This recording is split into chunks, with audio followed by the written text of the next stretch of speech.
नमस्ते हिंदुस्तान, कैसे हैं आप लोग। आइए आज थोड़ा सा मरीज और डॉक्टर खेल लेते हैं। नहीं समझ में आया? जानते हैं।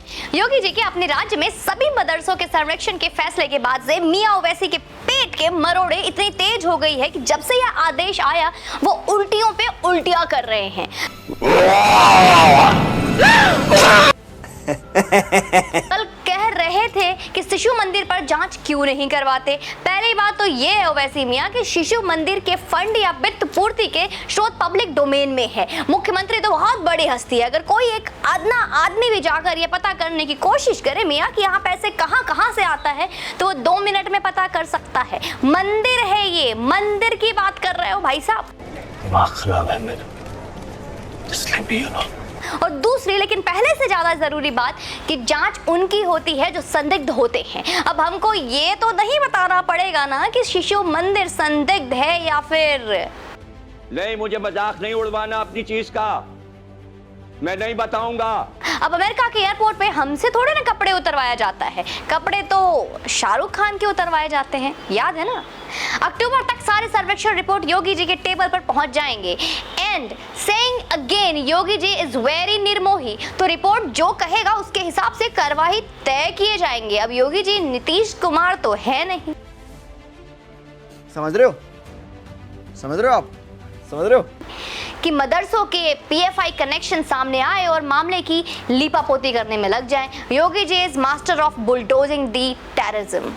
तो अगर उत्तर प्रदेश के मदरसों का कोई टेरर वित्त कनेक्शन सामने आया तो ओवैसी मियां तुम उल्टियां कर करके अपनी आंतें बाहर कर लो, लेकिन योगी का बुलडोजर फिर भी आतंकी ठिकाने ढूंढ कर बुलडोजर चलाएगा ही चलाएगा। और हिमंता विश्व शर्मा जी तो कर भी रहे हैं। उन्होंने 2 टुक कह भी दिया है कि जहां कोई कनेक्शन टेरर का किसी मदरसे से निकल कर आया वो मदरसा जमींदोज होगा। और ये किसी आर्टिकल 30 की बात कर रहे हो मियां ओवैसी, जिसके तहत राज्य सरकार अपने ही राज्य के शिक्षा संस्थानों का सर्वे तक नहीं करा सकती। ये आप कह रहे हो, हम ही सुना देते हैं। जी हाँ दोस्तों, सुन लीजिए। आप इस वाली वीडियो को लाइक कर दीजिए कि क्या लिखा है तुम्हारे इस आर्टिकल 30 में जिसकी बात ये मियां ओवैसी करते हैं। आर्टिकल 30 देश के शैक्षणिक संस्थानों की स्थापना और प्रशासन के लिए अल्पसंख्यकों को अधिकार देता है। नंबर 1, सभी अल्पसंख्यकों को धार्मिक और भाषाई को देश में अपनी पसंद के शैक्षिक संस्थानों को स्थापित और संचालित करने का अधिकार होगा। 1A के अंदर अल्पसंख्यक द्वारा स्थापित और प्रशासित किसी शैक्षणिक संस्थान की किसी भी संपत्ति के अनिवार्य अधिग्रहण के लिए कोई कानून बनाते समय राज्य यह सुनिश्चित करेगा कि ऐसा कानून अल्पसंख्यकों के अधिकारों को ना तो रोकेगा और ना ही निरस्त करेगा। राज्य सरकार अल्पसंख्यक द्वारा शासित किसी भी शैक्षणिक संस्थान को आर्थिक सहायता देने के मामले में भेदभाव नहीं करेगी। आर्टिकल 30 के तहत दी गई सुरक्षा केवल अल्पसंख्यकों तक सीमित है और इसे देश के सभी नागरिकों तक विस्तारित नहीं किया जाता है। आर्टिकल 30 अल्पसंख्यक समुदाय को यह अधिकार देता है कि वे अपने बच्चे को अपनी ही भाषा में शिक्षा प्रदान करा सकते हैं। इसका मतलब है मियां कि मुसलमान समुदाय चाहे तो अपने बच्चों को उर्दू और ईसाई चाहे तो अंग्रेजी माध्यम से पढ़ा सकता है। इतना ही नहीं, इतना ही लिखा है मियां ओवैसी या और भी कुछ? लेकिन इसमें कहीं ये लिखा है क्या कि ये राज्य सरकार के नियंत्रण से बाहर रहेंगी?